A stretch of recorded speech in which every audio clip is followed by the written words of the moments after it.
Vem afobado assim não, vem afobado assim não. Vem tranquilo, vem tranquilo.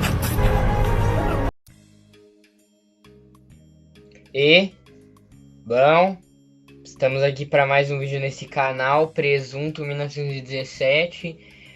Nem começou o vídeo, mas já deixa aquele like, se inscreve no canal para apoiar o colunismo no Brasil e no mundo inteiro, né?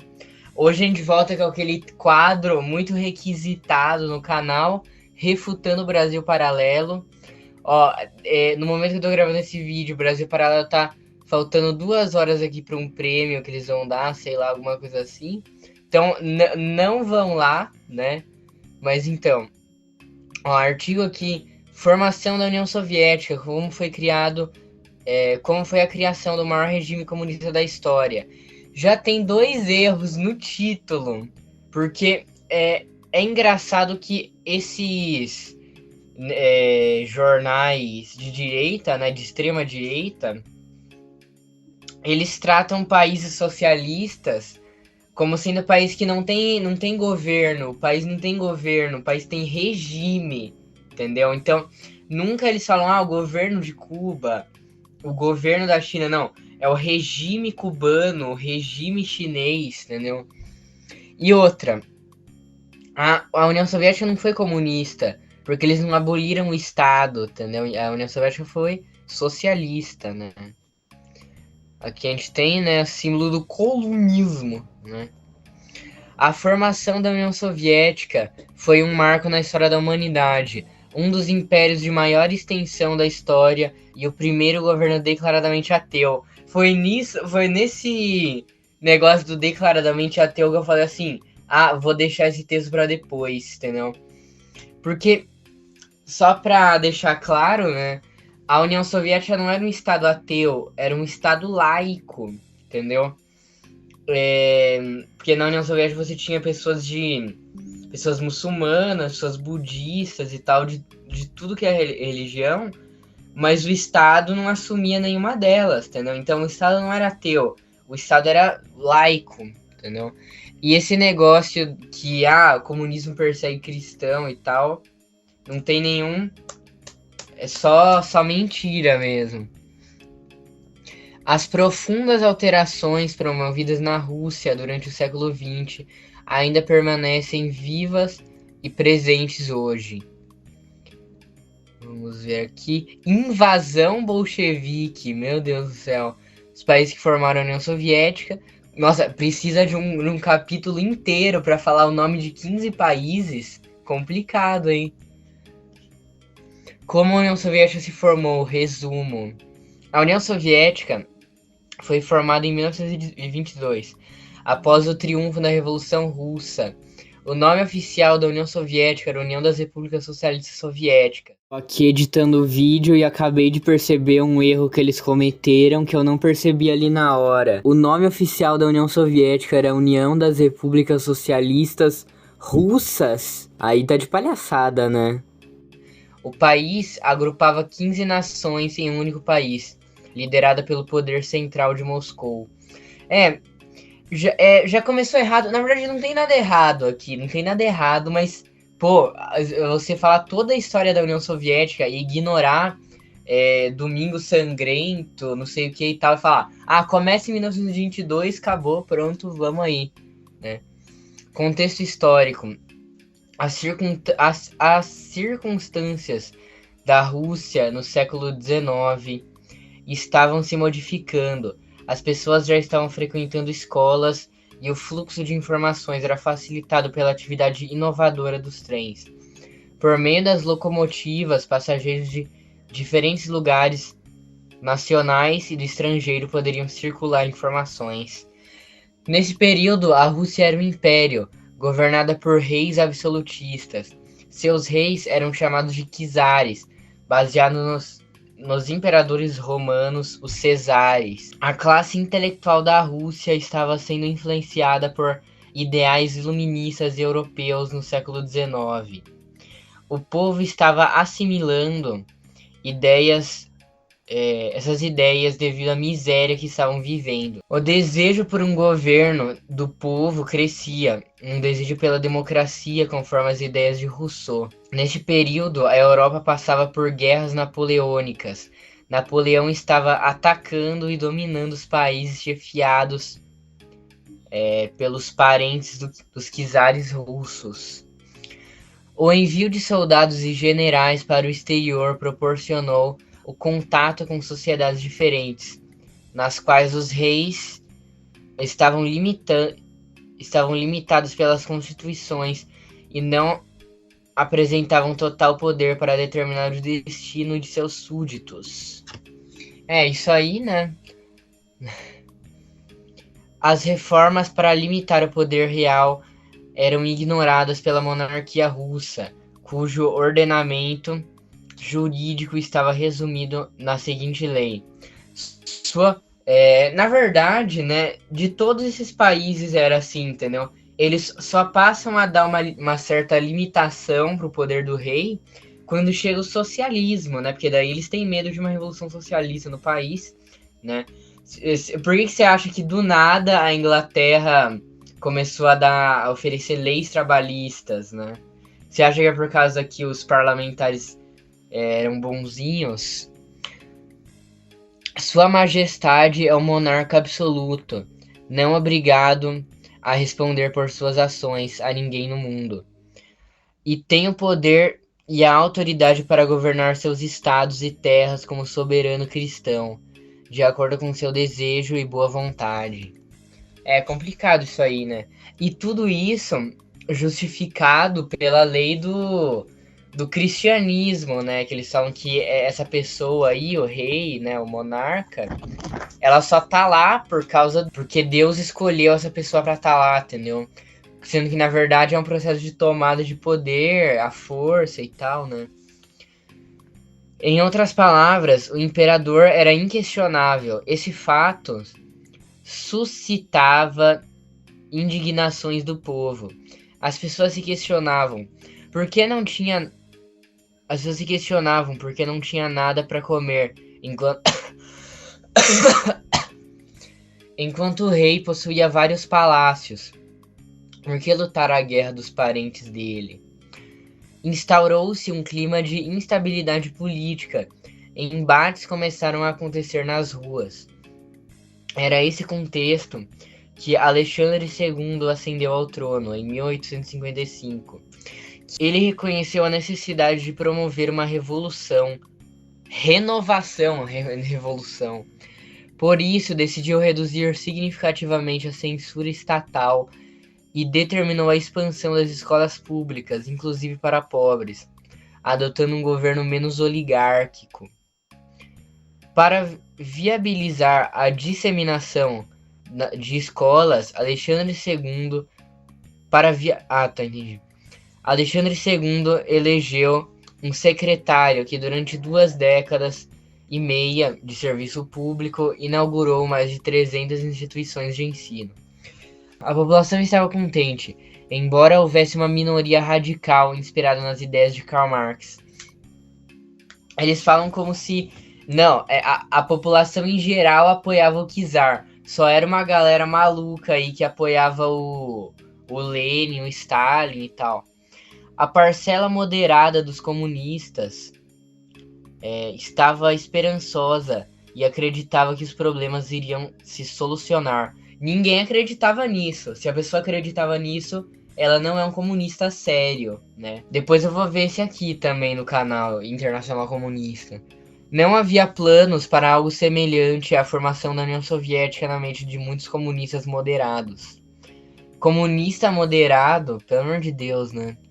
As reformas foram refreadas quando uma revolta abateu a Rússia. O principal movimento revolucionário, Vontade Popular, assassinou Alexandre II. Nesse texto, né, pelo menos nessa parte, dá pra ver o que eles estão querendo fazer. Eles estão querendo falar assim, tudo tava melhorando na Rússia, e mesmo assim foi essa galera comunista aí, né, e falou que não, queria derrubar o Estado, não sei o que, né. Ó, vamos ver aqui. Aqui tem a foto do cara que a gente quer quebrar no soco, né? O único problema de morrer é que não dá pra morrer de novo, né? Reunidos em uma assembleia familiar para debater... Assembleia familiar para debater o futuro da Rússia, os Romanov concluíram que as modificações que estavam sendo implementadas haviam surtido efeitos negativos. Essa impressão era compartilhada por Alexandre III, um homem que debitou o assassinato do monarca. Debitou? O que é isso? Um homem que debitou o assassinato do monarca à frouxidão do governo. Foi justamente ele quem ocupou o poder. Alexandre III principiou seu reinado expondo que não é fundamental incentivar as massas e os cosacos para que eles possam se escolarizar e ter a expectativa de serem mais do que já são. Classe trabalhadora, né? A premissa de sua governança era retroceder às reformas de seu pai, Alexandre II. Com isso, a censura foi restabelecida, escolas foram fechadas, jornais foram encerrados, dentre os quais o principal jornal comunista da época. Atividades universitárias foram extintas. Na contramão de seu antecessor, Alexandre III impôs uma restrição total. A população não havia apoiado o assassinato de Alexandre II pelo movimento Vontade Popular. Com certeza não apoiou, exatamente. O imperador das reformas era bem quisto pelo povo. O povo que passava fome no governo dele.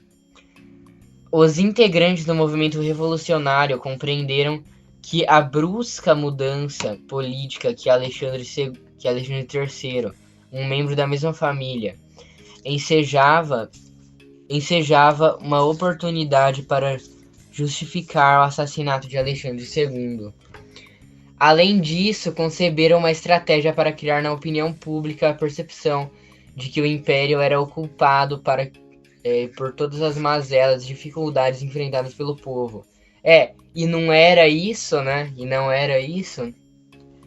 Essa foi a preparação final para a formação da União Soviética.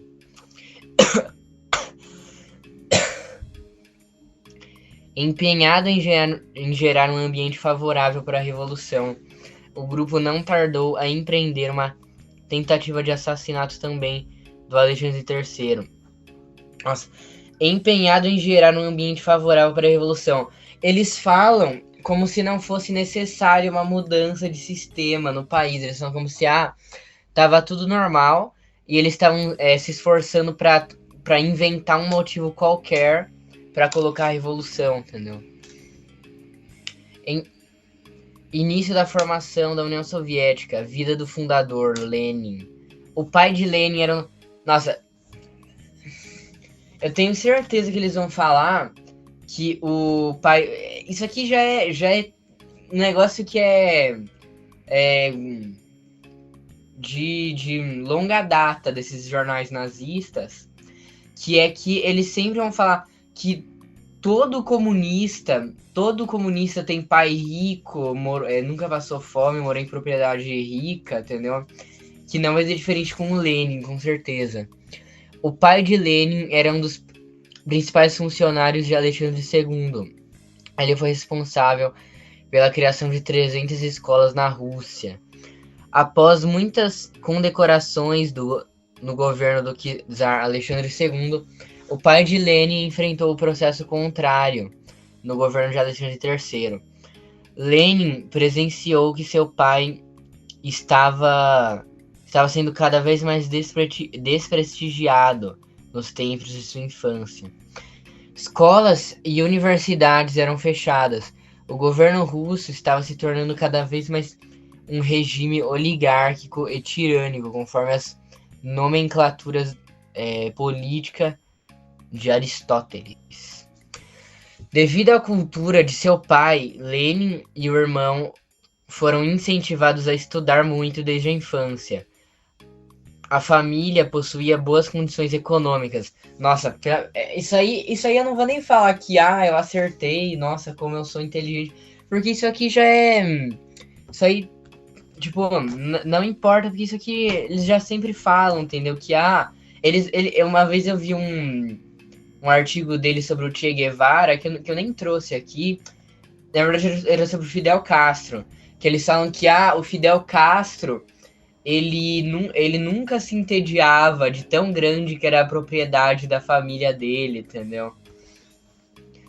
Mas então, Lenin se destacava na escola, mas possuía baixo empenho em lógica. Já jovem adulto, uma reviravolta familiar mudaria sua vida para sempre. Seu irmão era pesquisador em biologia. Aparentava ter uma vida tranquila e todos da família tinham orgulho de Sasha certo dia. E todos da família tinham orgulho de Sasha? Que é isso? Certo dia, para surpresa de toda a família, ele foi preso e condenado à morte. Pois é, né? Eu acho que o irmão dele chamava Sasha, né? Deve ser Sasha.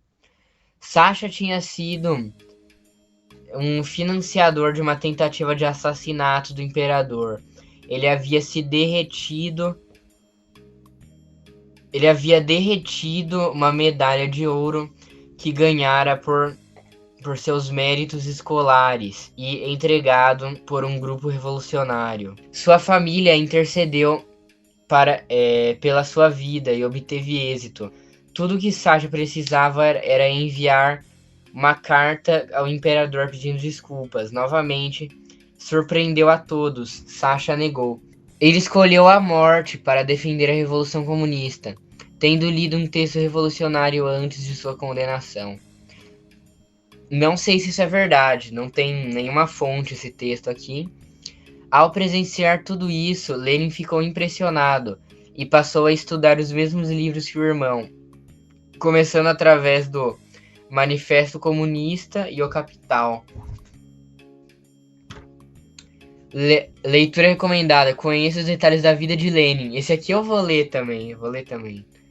O homem que tirou o comunismo da teoria. Eu acho que eu já vi esse aqui, inclusive, mas eu não trouxe no canal. Revolução Russa.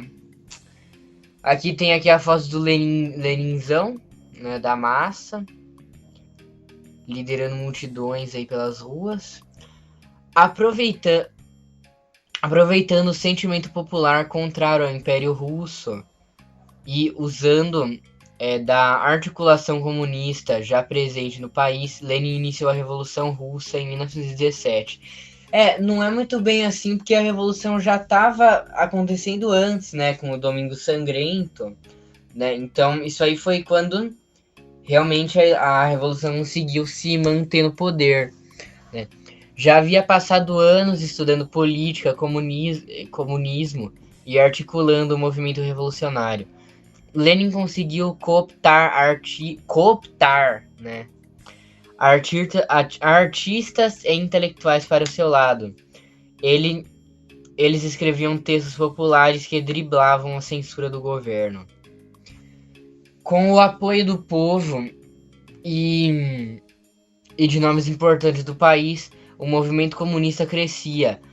As más políticas do governo apenas favoreciam os revolucionários. Em um episódio conhecido como Domingo Sangrento, sabia que eles iam falar, um representante do imperador, ausente nesse momento, ordenou o assassinato de todos os manifestantes, né? Eles eram liderados por um padre que tinha solicitações não comunistas. Seu manifesto previa a manutenção do atual czar no poder, Nicolau II. Nicolau II ainda ordenara guerras na Manchúria e na China, visando manter os territórios russos naquele local. E a população também ia lá só para morrer, né? Porque o exército russo, eles não tinham bala, não tinham nada. Então o exército russo mandava a gente lá para o Japão, né? Porque eles estavam em guerra com o Japão. E a galera ia lá e morria, entendeu? Então chegou uma hora que os Estados Unidos, a Europa, eles falaram assim: a Rússia perde logo essa guerra aí contra o Japão e não deixa o czarismo cair. Porque eles estavam ganhando a guerra, mas eles não estavam ganhando, na verdade. Eles estavam só perdendo mesmo, mas eles estavam perdendo muito exército, entendeu? Estavam perdendo muita gente, entendeu? Então eles falaram para focar completamente em manter o czarismo no poder. Nicolau II ainda ordenara guerras na Manchúria e na China, visando manter os territórios do rei local. Insatisfeitos com guerras tão distantes e desnecessárias, muitos militares desertaram e tornaram-se membros do Partido Comunista. Imagina só o czar falando assim: ah, esses comunistas estão querendo entrar aqui no palácio, ataquem eles, não sei o que. Aí o exército do czar olha pra ele assim com uma arma na mão. Eles não vão, ficam só parados olhando pro czar com uma arma na mão. Aí o czar fala assim: ué, gente, vocês não vão lá? Aí eles começam a se aproximar, assim: vocês não vão lá, gente, atacar os comunistas? Gente, eu aumento seu salário, por favor. Aí o czar morre. Ia ser muito bom se isso tivesse acontecido. A fome na Rússia só crescia. O governo estava em queda vertiginosa. Em 1917, a população explode. As pessoas foram às ruas, mesmo sem uma liderança conclamando. Já não aguentavam mais a situação. Lenin, Trotsky e Stalin foram as presas no exílio na Europa para a Rússia. Eles chegaram a tempo de comandar a multidão e invadir o Palácio de Inverno, onde encontraram nenhuma resistência militar. Até porque os militares estavam lá, né? Eles chegaram a tempo de comandar a multidão, não sei o quê. Os revolucionários atiraram na família imperial a queima-roupa, dando fim ao Império Russo. Melhor momento da história da Rússia esse. Um governo provisório burguês toma o poder, mas não se sustenta. As alterações que eles planejaram eram lentas demais para as necessidades do povo. Chega um momento no qual Lenin toma o poder. Toca a musiquinha.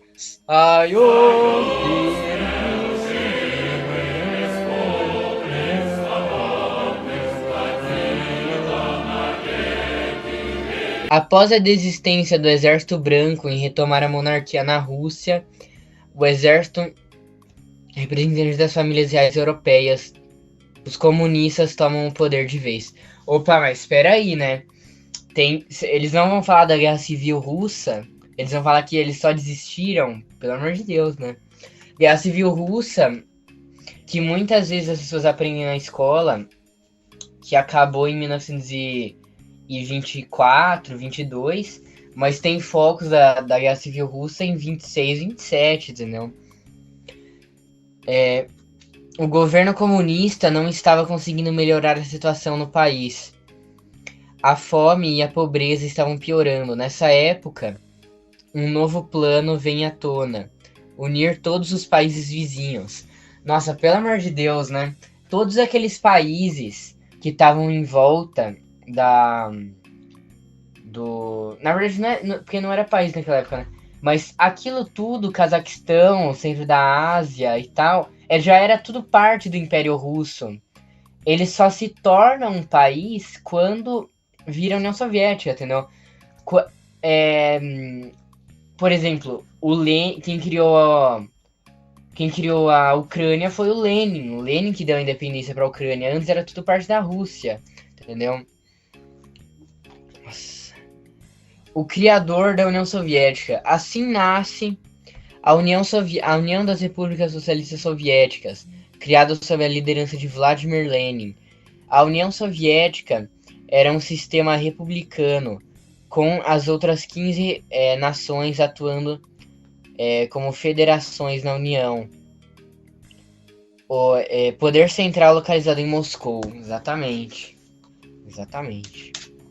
Lenin acreditava que o auxílio de cada país eslavo permitiria a sobrevivência do regime. Ele buscava formar uma nação soberana e independente. Nossa, o que é esse link na soberana? Será que é a soberana mesmo? Deixa eu abrir aqui numa nova guia. O que é isso aqui? Que é a soberania nacional. Ah, tá. Achei que o Brasil Paralelo tinha feito um artigo sobre a soberana, né? Já tava achando isso. Devido à moral relativista do comunismo, moral relativista... Deixa eu ver o que é isso aqui. Peraí. Vamos ver. Ok. Um dos primeiros feitos na União Soviética foi a liberação do aborto no país. O país incentivava a prática. Nossa, devido à moral relativista, quer dizer que eles não têm moral. Apoiar o aborto é não ter moral. Tá bom, então. Tá errado. Só queria dizer isso, né? Isso o que eu falei foi uma... A intenção era formar um país contrário aos costumes conservadores, capitalistas e cristãos.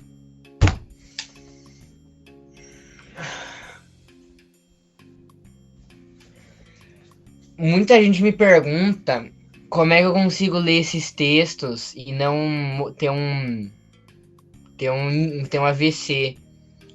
E a minha resposta é que eu estou sequelado. Complicado, hein? Invasão bolchevique. A nova atitude da Rússia transformou o mundo de tal maneira que ainda hoje os feitos da Revolução Bolchevique atuam no mundo, desde a formação de partidos comunistas até mesmo na cultura ocidental. Eles simplesmente não vão falar que teve, quando a Revolução Russa aconteceu, teve um monte de potência que invadiu o país. Não vão falar de nada, né? Só vão falar que o comunismo foi implementado. Acabou, é isso.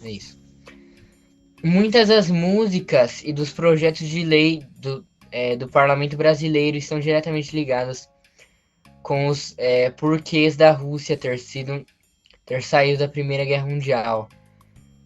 Por que tem um link para músicas? Deixa eu ver o que é.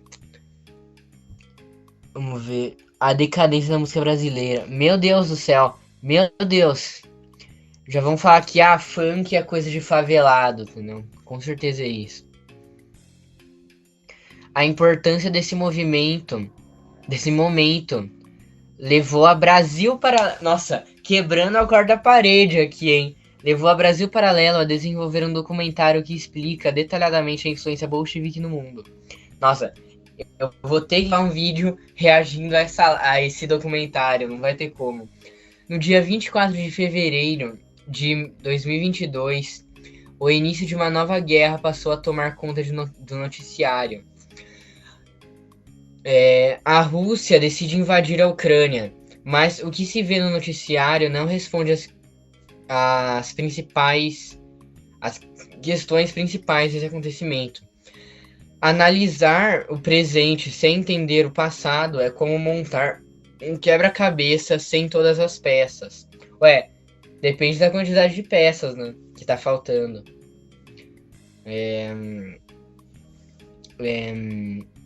Diferentemente do que estão fazendo, né? A Brasil Paralelo decidiu dar um passo atrás e investigar profundamente o que não está sendo contado. Meu Deus do céu. É por isso que eu falo que, na verdade eu nunca falei isso, mas eu tô falando agora, que a direita, em especial a extrema-direita, atrai muito a juventude, entendeu? Porque eles passam uma ideia de tipo, nós sabemos coisas que o resto do mundo não sabe, entendeu? Venha descobrir o que a maior parte das pessoas não sabem, entendeu? Por isso que a extrema-direita atrai tanto os jovens no Brasil.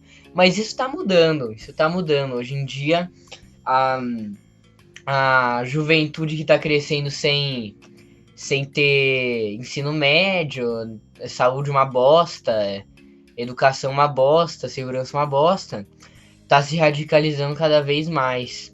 Né? O comunismo cresce, né? Me parece que cresce, né? Analisar o presente sem entender... Ah, não, isso aqui já foi, né? No dia 22 de março foi ao ar Invasão Bolchevique, em um original BP, Brasil Paralelo, que se aprofunda no fato mais importante da história russa, a Revolução Socialista de 1917, um passado que ainda pauta o presente. Claro, né, foi o que salvou uma população da extrema pobreza, né, de várias dessas questões aí. O filme retrata a origem do movimento revolucionário na Rússia, a tensão política anterior à Revolução de 1917 e também busca entender as ideias vigentes no maior país do mundo. Inclusive tem um filme da Netflix, que eu não sei se tá na Netflix ou não, sei lá, que eu não recomendo que vocês assistam, que chama A Sombra de Stalin, alguma coisa assim. Não assistam esse filme. Eu vou fazer um vídeo refutando esse filme, que esse filme é basicamente eu não vi o filme ainda, mas é um filme que fala sobre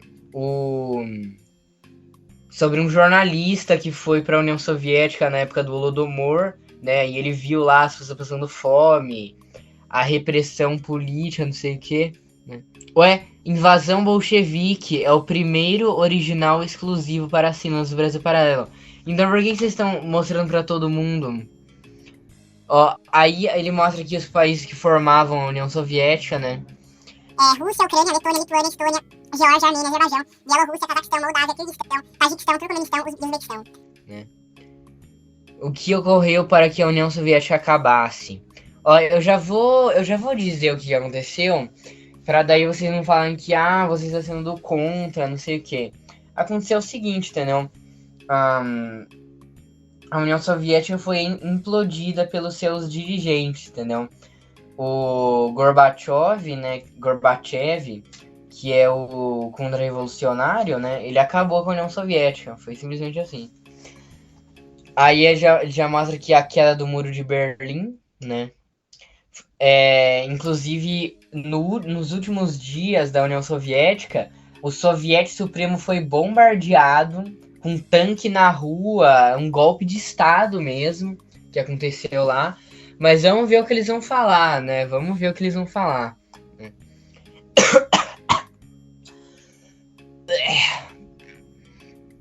Ao falar sobre os principais ocorridos para o fim da União Soviética, é importante lembrar que o país nunca esteve sem crises. Claro, né? O país sofria bloqueios econômicos dos Estados Unidos, né? E do mundo inteiro, inclusive, que não era capitalista, né? A União Soviética passou pela morte de milhões na Revolução de Lenin. Holodomor, que é uma... Que fique claro, né? É uma fome que aconteceu, mas não foi uma política deliberada do Stalin. A gente pode falar mais sobre isso depois, né? E gulags com Stalin, e depois estagnação econômica e política com Brezhnev. Brezhnev, lembrando que foi um revisionista, né, da União Soviética, foi o segundo cara da linha revisionista. O primeiro foi o Khrushchev. Logo após o Exército Branco desistir e acabar com o comunismo, por causa da ausência de sucessores russos ao trono, Lenin necessitou recriar o capitalismo na União Soviética. O país estava sem insumos básicos para sobreviver, forçando Lenin a criar a nova política econômica. É muito engraçado esse negócio que eles falam que o Lenin criou a NEP porque o Lenin se rendeu ao capitalismo, não sei o quê. Se você usa esse argumento, eu até entendo que você falar que a NEP foi uma política que capitalizou mais a União Soviética e tal. Mas se você usa o argumento de o Lenin se rendeu ao capitalismo e tal, eu desejo com o maior respeito, quer dizer, respeito não, porque esse tipo de gente não merece respeito, que você vai tomar no olho do seu cu, né? Após a morte de... Porque eu tenho nojo desse argumento. Repiro isso. Após a morte de Lenin, Stalin assumiu o poder e criou o Reinado de Terror, tendo sido denunciado por seu próprio sucessor do Partido Comunista, Nikita Khrushchev. Nikita Khrushchev, né, que no seu discurso secreto, ele vai falar que o Stalin ele era burro, ele era incompetente, e que a vitória da União Soviética sobre os nazistas não veio graças ao Stalin, sim apesar do Stalin. E tudo bem você rever todos os conceitos dados nesse período, entendeu? Até porque teve erros no período do Stalin, entendeu? Mas da forma que ele fez isso foi muito irresponsável, né? Inclusive, a gente consegue ver isso porque os chineses não fizeram a mesma coisa com o Mao Tse-tung. Teve erros no período do Mao Tse-tung, mas quando chegou o Deng Xiaoping, que é basicamente o Khrushchev da China, Khrushchev já tava compactuando com essa galera aí. Mas quando ele chega, ele não faz uma demonização total do Mao Tse-tung. Ele vai falar que teve erros no período do Mao Tse-tung, mas é um período que foi essencial para a formação da China como ela é hoje, entendeu? Mas na União Soviética, eles fizeram isso e aconteceu o seguinte, entendeu? Já tinha se passado 30, 40 anos da Revolução Russa e já tinha se formado uma população mais jovem que não lembra como era horrível o período do czar. Então, o processo de legitimação do socialismo não tem que vir ao você dizer para essa pessoa, nossa, você lembra como é que era no período do czar? Porque isso não é mais importante para ela, entendeu? Isso era importante pro vô, pro pai dela, entendeu? Ela nem liga mais como é que era no período do Império Russo, entendeu? Então, o processo de legitimação do socialismo tem que ser calcado numa perspectiva de que no presente está havendo melhora, entendeu? E no futuro vai haver melhora, entendeu? A gente está conseguindo criar um país melhor para a classe trabalhadora, entendeu? Aí a população tava realmente falando, estamos construindo uma nação e tal. Aí o Khrushchev, né? Ele vem e acaba com isso, entendeu? Ele fala que o período do Stalin foi um período de barbárie, morte, entendeu? Então ele acaba com todo o entusiasmo da população, entendeu? Então foi um absurdo que esse Khrushchev fez. E mesmo as próprias críticas dele foram críticas completamente irreais, entendeu? Porque ele fala que a derrota dos nazistas veio... a derrota dos nazistas sobre a União Soviética veio apesar do Stalin e não por conta do Stalin. A União Soviética foi o país que mais mobilizou tropa. Não faz o menor sentido isso, entendeu? Mais mobilizou tropa e que mais tinham armamentos, né? O principal momento de desestalinização da União Soviética foi o discurso de Khrushchev no 20º Congresso do Partido Comunista, onde ele repatriou muitos dos exilados políticos de Stalin e revelou os piores feitos do ditador. Stalin havia desenvolvido ainda mais os gulags criados por Lenin, os campos de concentração comunistas que inspiraram os nazistas.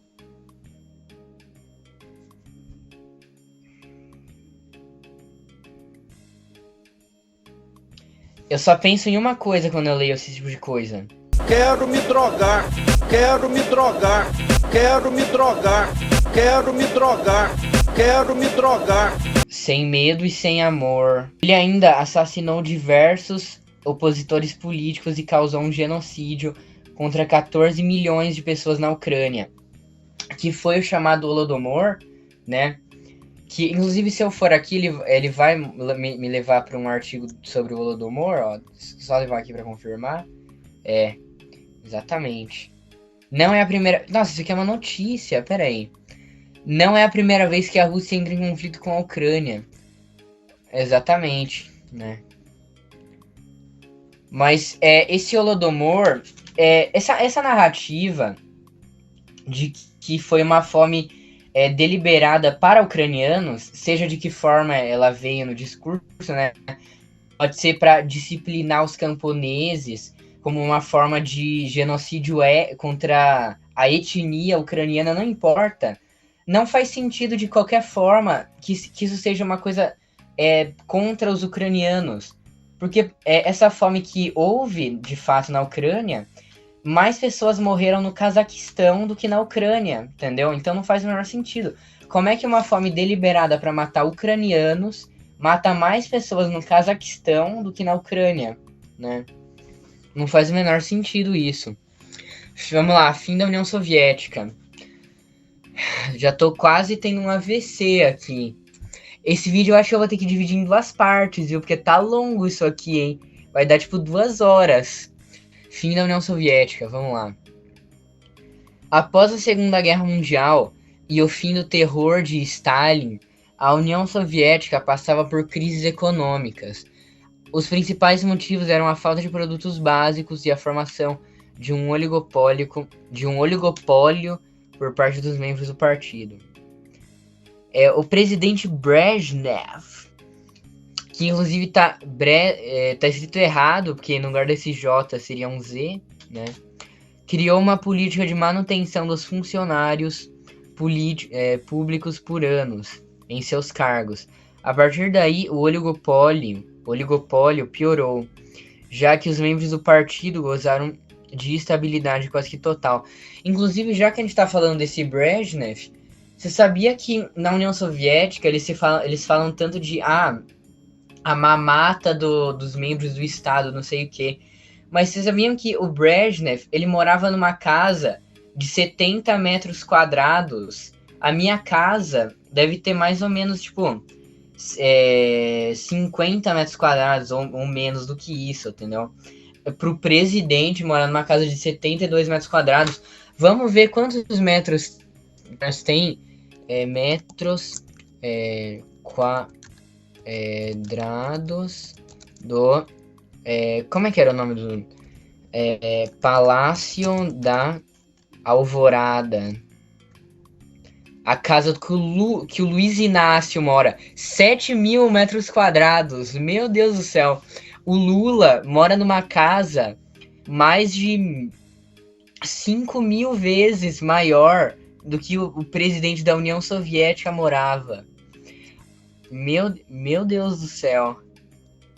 E ainda eles falam que tem mamata do Estado ainda, né? Inacreditável isso aqui. Provavelmente ele morava num edifício popular mesmo de Moscou, né? Não morava nem numa casa presidencial e tal. Aí, claro que a casa dele tinha um monte de policial em volta, né? Até porque ele era o presidente do país, né? Mas, né? A falta de economia de mercado na União Soviética fez com que a pobreza se acentuasse cada vez mais, de 1917 a 1991. É muito engraçado que eles falam que na União Soviética morriam pessoas... era um país que tinha muita pobreza e tal. Mas, se você for ver, nos países que formavam a União Soviética... Quantas pessoas morreram de pobreza, de fome, desde 1991 até agora? A resposta é um número que muita gente nem sabia. 120 milhões. Morreram mais pessoas de 1991 até agora na Ucrânia do que no Holodomor, entendeu? Não faz o menor sentido isso daí. Com o sistema comunista prejudicando a população, os membros da União Soviética começaram a deixar a República Socialista. A Polônia, a Hungria e a Alemanha Oriental conseguiram se desvencilhar da União Soviética após anos de luta. Não existindo outra saída, o presidente Gorbachev anunciou o fim da União Soviética. Não existia outra saída para o fim da União Soviética. Literalmente, para a União Soviética acabar, eles tiveram que bombardear o Soviete Supremo. Mas não restava outra alternativa, né? Os países passaram a ser independentes e abertos ao livre mercado, embora a Rússia continuasse a ser comandada pelas mesmas pessoas. Quem que escreveu essa bosta?